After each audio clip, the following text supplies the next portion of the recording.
ஐயா அவர்கள்.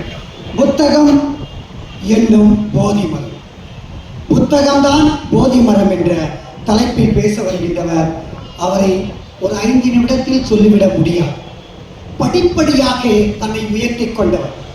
தன்னுடைய ஆற்றலால் இன்றைக்கு உலகமெங்கும் சுற்றி கொண்டிருக்கின்ற அற்புதமான இலக்கியவாதி எழுத்தாளர் மதுக்கூர் ராமலிங்கம் ஐயா.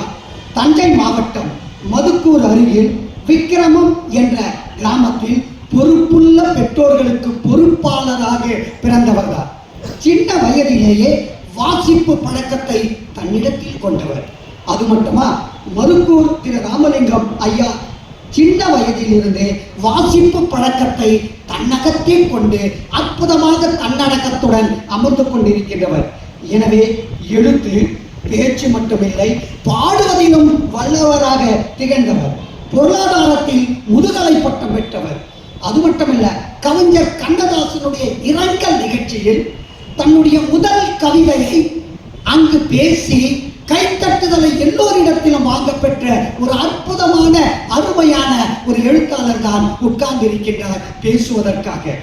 1983 புள்ளியில்லா கோலங்கள் கவிதை தொகுப்பை கவிஞர் வைரமுத்துனுடைய முன்னுரையோடு வெளியிட்டிருக்கின்ற ஆற்றல் வாய்ந்தவர் தான் இங்கு உட்கார்ந்து கொண்டிருக்கின்றார்.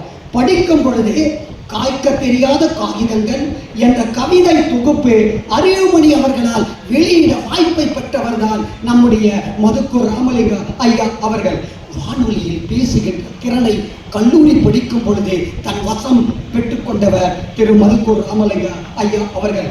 பாரதிதாசன் பல்கலைக்கழகத்தில் அவர் அங்கு சேர்ந்த பொழுது எம்பில் படிக்கும் போது நந்தலாலா கவிஞர் முகில் தொடர்பு கிடைத்த வரலாற்றை பெற்றவர் தான். அற்புதமாக இங்கு அடுத்த உரை பேசுகின்றவர்.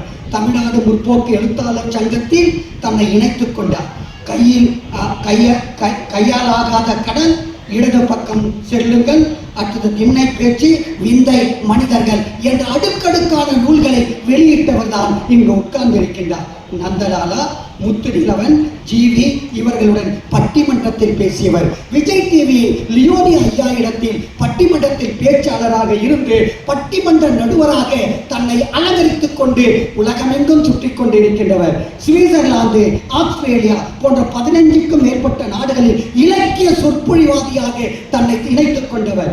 அவர் தொல் திருமாவளவன் அவர்கள் கையில் மக்கள் நாவலர் என்ற விருதை பெற்றவர். அப்படிப்பட்டவர் புத்தகம் என்னும் போதி மரத்தில் வாழ்க்கை என்பது டெஸ்ட், அதில் வாழ நினைப்பது பீஸ், அதிலும் வர வேண்டும் பஸ், அதுவரை எடுக்கக்கூடாத ரெஸ்ட் என்று தன்னை உயர்த்தி கொண்டு பேச வருகின்றார். புத்தகம் என்னும் போதி மரம் என்ற தலைப்பில் பேச வருகின்றார். கைத்தட்டி ஐயா அவர்களை வரவேற்குமாறு அன்புடன் கேட்டுக்கொண்டுள்ளோம்.